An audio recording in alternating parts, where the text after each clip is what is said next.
Всем привет! Вы на канале в хоккее. Сейчас мы посмотрим третий матч легендарной суперсерии 1972 года СССР-Канада. После поражения во втором матче в Торонто Бобров прилично перетряхнул наш состав, дал отдохнуть паре защитников Ляпкин-Паладьев, вместо них появились Васильев и Шаталов, номер 14.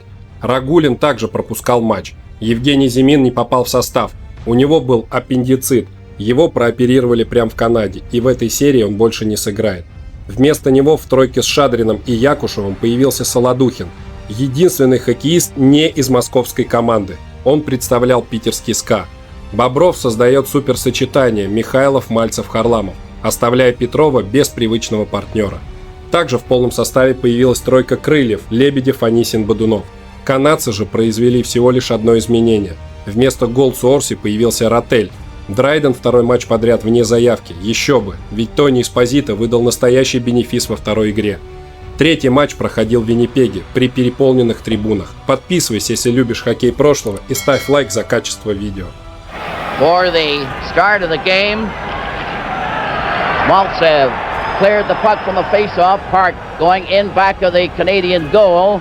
Наши начали с места в карьер, и созданное суперзвено Михайлов, Мальцев, Харламов в чужой зоне запрессинговало канадцев. Отобрали шайбу, и Мальцев имел отличную возможность открыть счет, но брат Тони спас.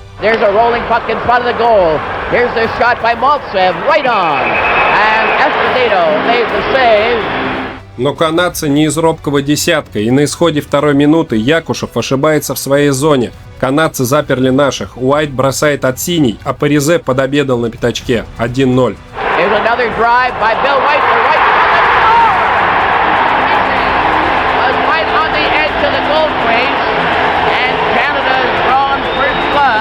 Обратите внимание, при броске Паризе пытается с лета подправить, а потом добивает. Наши считали, что здесь была высокоподнятая у Паризе, но гол, конечно, засчитали. Кстати, судьи по сравнению со второй игрой поменяли по протесту наших. Через минуту еще и удаляется Васильев, не успев попасть в состав. Казалось бы, нас могут прибить, но в меньшинстве Петров подкараулил ошибку Фрэнка и мощнейшим щелчком сравнял счет 1-1.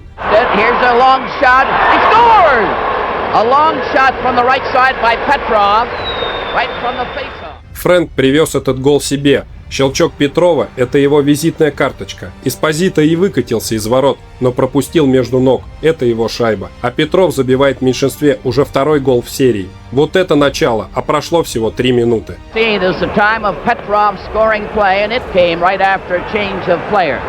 Встречный поезд от дебютанта серии Шаталова. Добрый вечер, Уэйн Кэшман. Первое удаление у канадцев, и за воротами Бергман, как лесоруб, со всего маху бьет клюшкой по рукам Мальцеву. И тут наше суперсочетание Михайлов, Мальцев, Харламов разыгрывает в касание такую красотищу, но каким-то чудом шайба не в воротах.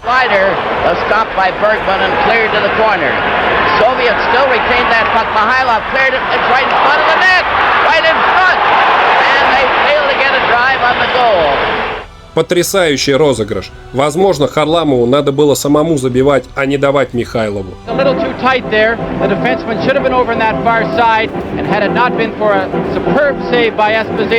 А это наш известный спортивный врач Олег Маркович Белаковский заматывает руку Мальцеву. Это последствия того удара Бергмана, а его за это даже не удалили. Хотя тогда канадцы остались бы втроем. They're playing it rough out there, and there've been some fair board checks in the game so far. Курнае летит и летит, но здесь Третьяк на месте. Over on the right side, Carnwaye tested Tretyak there from Tucson on the wing, and the Soviet goalkeeper just closed his paths. Быстрая контратака наших. Харламов на Михайлова, Борис Петрович мимо. Якушев обокрал Хендерсона в чужой зоне, и какой красивый вновь розыгрыш, но Солодухин не попал по шайбе.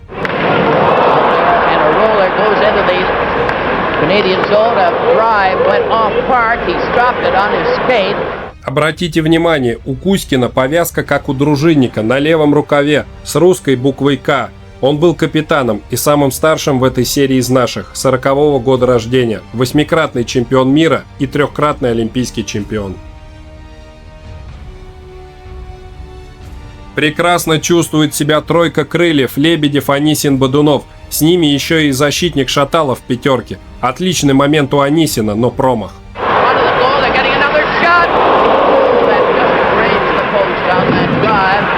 Опять наши в большинстве. Очередной проход Харламова, но Тони справился с броском Михайлова. И в ответку Савар в меньшинстве прошел сам троих, отдал Питу Маховличу, но опять бесхитростно, и Третьяк прочитал. Канадцы в меньшинстве, и опять этот Бергман фалит на Солодухине. Должно быть 5-3. Чистые 2 минуты. Ничего нет.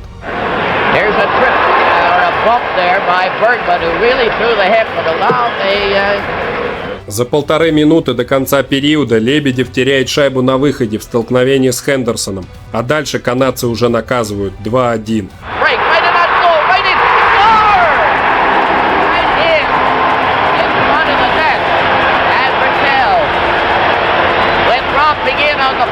Судите сами, чисто ли сыграл Хендерсон. Но дальше молниеносно Курнае снабжает Ротеля передачей, и тот переиграл Третьяка. А ведь это первая игра Ротеля. Канадцы сыграли здесь хорошо.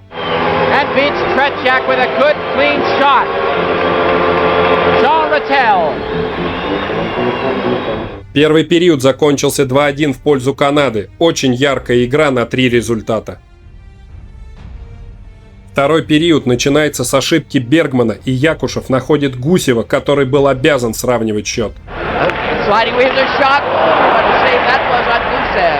И тут же Гусев привозит. Эспозито выходит на Третьяка и дважды бросает, но здесь ветеран Кузькин подчистил.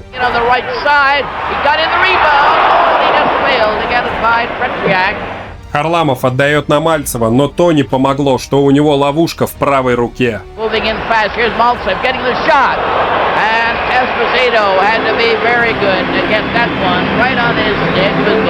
На 5-й минуте второго периода наши проиграли борьбу в углу, и Кэшман нашел Эспозито, который в касание ложит или кладет в ворота. 3-1.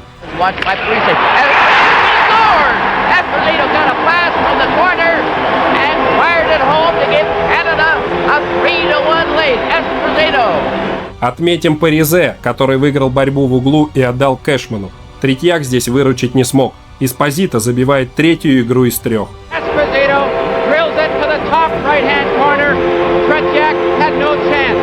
Канадцы почувствовали, что надо добивать. Тройка Кларк, Эллис, Хендерсон по очереди атакуют с упора. Третьяк здесь знатно подтащил.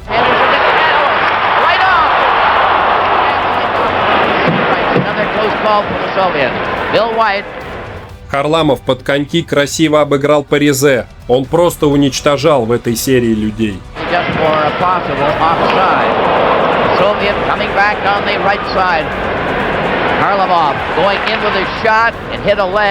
Какое давление от Канады. Курнае отдает на синюю. Мощнейший бросок, и Третьяк просто стоит на голове там.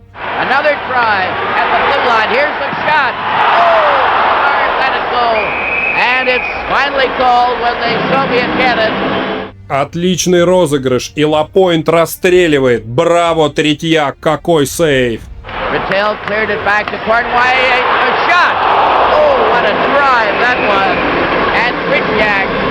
Канадцы в большинстве пытаются добить наших, но Михайлов из угла отдает Харламову, и мы видим очередной шедевр. 3-2.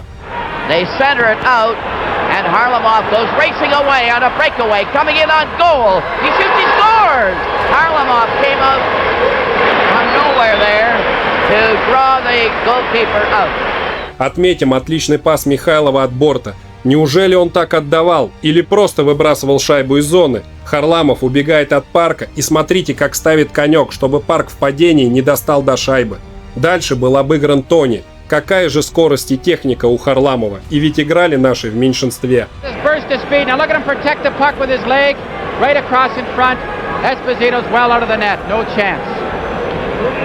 Через минуту в этом большинстве Канады Кузькин ошибается, и Хендерсон забивает 4-2.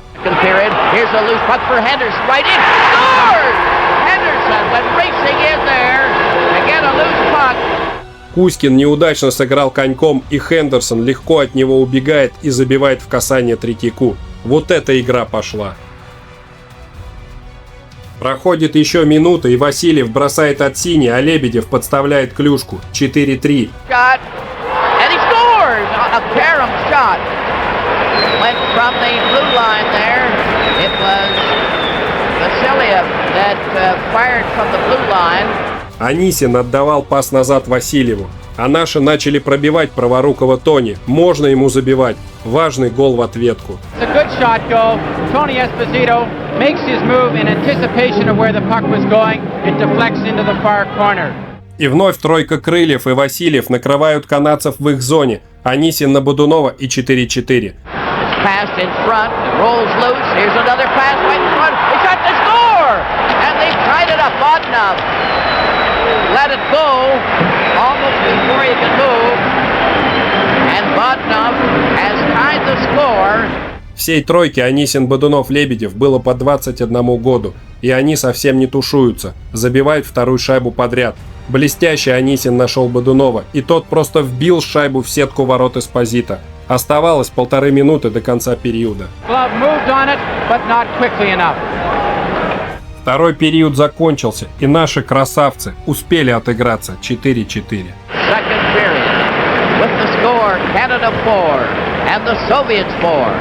В третьем периоде в первой же атаке Хендерсон с упора не забивает. И следом Эллис с неудобной не пробивает Третьяка. Хендерсон жестко встречает Лебедева. Васильев сбивает как кегли и своих, и чужих. Хендерсон бросает с пятачка и вскидывает руки вверх, но Третьяк говорит: только не в моем доме.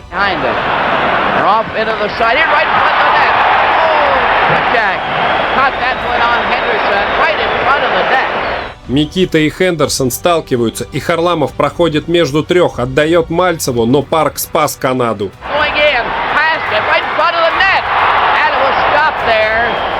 Васильев сцепился с Паризе, подъезжает Эспозито. Васильев так хлопает ему по плечу, мол, отдыхай пока, старина Фил. Наши в большинстве. Парк не смог выбросить шайбу, Мальцев отдает Харламову, и как шайба не зашла, супер момент.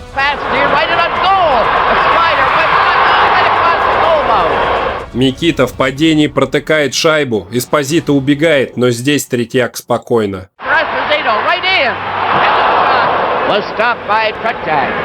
Лученко, мощнейший бросок от синей, Эспозито ловит шайбу.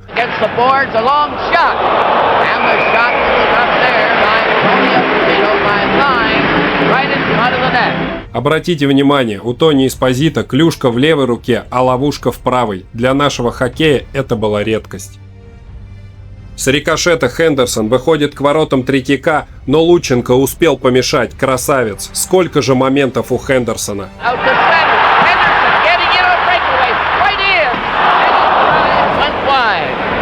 Третий период так и остался сухим, а матч завершился со счетом 4-4. Это единственная ничья в этой серии. А как вы считаете, кто в этом матче был ближе к победе?